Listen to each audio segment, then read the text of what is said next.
আসসালামু আলাইকুম দর্শক ভাই, আশা করি ভালো আছেন এবং ভালো থাকেন। দেশ এবং দেশের দূরান্ত যে ভাই ও বোনেরা, সবার প্রতি আন্তরিক সালাম, আসসালামু আলাইকুম। আমি কিছু কথা বলতে চাই এবং আমি এই ঢাকা শহরটা প্রায় 1.5 বছর ধরে আমি ছিলাম না এবং এই ঢাকা শহর ছেড়ে চলে গেছিলাম একদিন।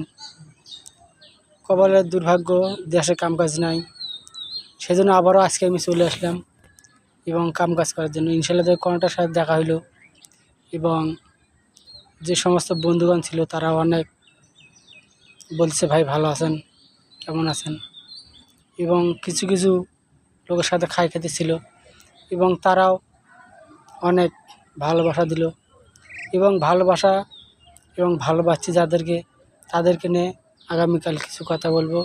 আমরা একটু পাশেই থাকবেন, ভালো থাকবেন। আসসালামু আলাইকুম।